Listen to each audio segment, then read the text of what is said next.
Hakim Agung Sudrajat Dimyati ini ditahan oleh KPK selama 20 hari ke depan karena diduga ia menerima gratifikasi dengan penanganan perkara yang sedang dihadapi oleh Mahkamah yang sedang dihadapi begitu. Dan informasi paling baru juga kita akan berbincang mengenai Hakim Agung Sudrajat Dimyati ini yang ditetapkan sebagai tersangka pertama Hakim Agung oleh KPK. Kita akan berbincang bersama dengan Profesor Dr. Irwansyah, Guru Besar Fakultas Hukum Universitas Hasanuddin Makassar.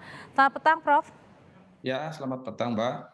Prof, Hakim Agung Sudrajat Dimyati ini sudah menyerahkan diri, ia menjadi Hakim Agung pertama ditetapkan KPK sebagai tersangka kasus gratifikasi. Apa yang dinilai dari seorang Prof? Ya, tentu semua kita ikut prihatin yang mendalam atas tragedi di mana seorang Hakim Agung diduga kuat terlibat dalam kasus dugaan suap penanganan perkara di Mahkamah Agung. Tentu ini menyulitkan di tengah keinginan kuat menjadikan peradilan maupun lembaga peradilan tertinggi Mahkamah Agung sebagai peradilan yang bersih, berwibawa dan dipercaya masyarakat. Ya, sebenarnya kasus ini modusnya sama dengan yang lainnya, di mana di tengah pemilik kewenangan yang besar itu juga berpotensi terjadinya penyimpangan. Dalam hal ini terjadinya transaksi di mana kewenangan itu akan ditukar dengan jual beli atau transaksi putusan. Oke. Ya. Ya, Prof. Nah, Ya. Kemudian juga mengapa sih akhirnya Hakim Agung ini bisa terseret kasus suap, Prof? Ya, sebenarnya kalau kita lihat modus operandinya itu melibatkan paling tidak tiga ya. Ada pihak yang berperkara, ya, kemudian ada pihak pemegang kewenangan dalam hal ini Hakim Agung, dan ada perantara. Oke. Aspek tersebut ada yang sifatnya internal. Inilah yang sesungguhnya beroperasi sehingga pihak yang hendak membalikkan keadaan, ya, dengan mengajukan kasasi dan berharap putusan itu bisa berbalik ke arah mereka, tetapi dengan cara menghalalkan segala cara. Nah, ketika kehendak itu menghalalkan segala cara, juga diamini oleh pihak pemegang kekuasaan atau hakimnya ini. Jadi ketemunya di situ. Ya. Oke, jangan-jangan ini juga sudah sering dilakukan, Prof?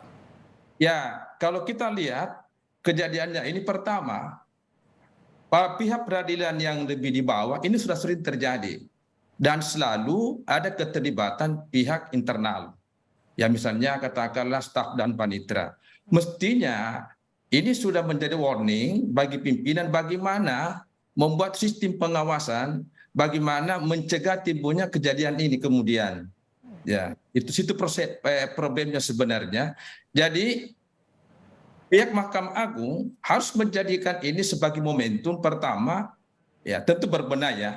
Paling tidak kasus ini tentu oleh KPK akan terus dibuka, misalnya peluang yang bersangkutan ini dengan timnya atau kasus-kasus yang dia pernah tangani, tentu bisa dibuka, dilihat, dikaji. Kemudian para pihak tadi yang terlibat ya, bisa juga berpotensi dengan misalnya Hakim Agung yang lain ya. Ini kan Oke, ada. artinya bisa membuka lagi ya Ya, kemungkinan ya, untuk kasus-kasus lainnya yang ditangani. ya. Nah, tapi kemudian Prof, ini kan sebenarnya ada seleksi Hakim Agung juga. Kenapa akhirnya sampai kemudian Hakim Agung ini terseret juga dalam kasus gratifikasi? Dan bahkan di tahun 2013 Sudrajat ini pernah diisukan ada lobby-lobby yang Ya. ada berasal di toilet waktu pada saat melakukan uji fit and proper test di tahun 2013 untuk uji Mahkamah Agung atau Hakim Ya, Agung. betul. Ya, mestinya Hakim Agung itu memiliki standar yang tinggi, baik moralitasnya, kapasitasnya, rekam jejaknya.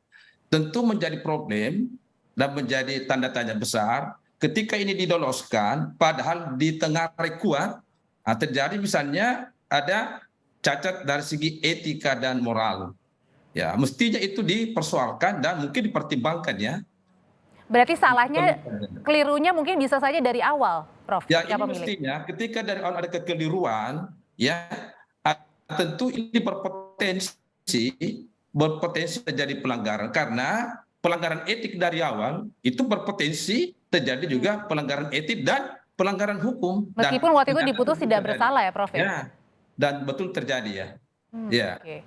Nah, artinya pada saat itu, pada saat di awal-awal tadi Prof bilang harusnya waktu itu ditindak lebih lanjut. Padahal tapi kan artinya tidak. Kemudian akhirnya sekarang terungkap berapa Ya. tahun kemudian.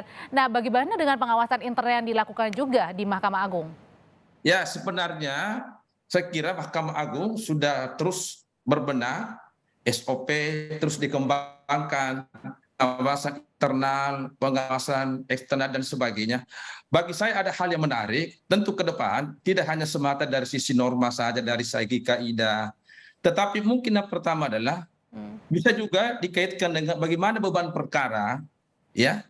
Kemudian ya di tengah banyaknya perkara yang masuk pada tingkat kasasi dengan jumlah hakim agung yang terbatas, ya, bagaimana rasio dalam penanganan perkara. Yang kedua juga tentu ada faktor pendorong ya terjadinya kasus ini, mungkin ya itu gaya hidup mewah, ya itu sudah mulai dikedepankan menjadi salah satu Oke. faktor pemicu ya. Ya kenapa orang rela menggadaikan kewenangannya ditukar dengan transaksi-transaksi atau jual beli jabatan seperti itu. Ya. Oke, kalau gitu Prof, gampang nggak sih untuk menilai seseorang hakim agung ini apakah dia berintegritas, jujur, Ya. atau sebaliknya nih, kayaknya ada lobby-lobby di belakangnya. Itu gampang nggak Prof kalau kayak gitu? Ya ini kan soal profesionalisme, soal tanggung jawab, moralitas, kejujuran. Itu harus melekat ya. Nah, kemudian saya katakan tadi, moralitas yang baik itu akan bisa menentukan arah proses dan putusan itu. Karena meskipun barangkali ada keterbatasan, tetapi hakim Oke. memiliki moralitas yang tinggi, itu akan melahirkan putusan yang tidak hanya adil, tapi juga pasti bermanfaat dan dipercaya oleh publik. Ya, Oke, berarti informasi yang paling didapat adalah tergantung dari moralitas seorang hakim agung untuk menentukan nanti putusan apa yang saat ini sedang ditanganinya. Terima kasih Profesor ya, Dr. baik. Irwansyah, Guru Besar Fakultas Hukum Universitas Hasanuddin Makassar, sudah berbagi informasi di Breaking News.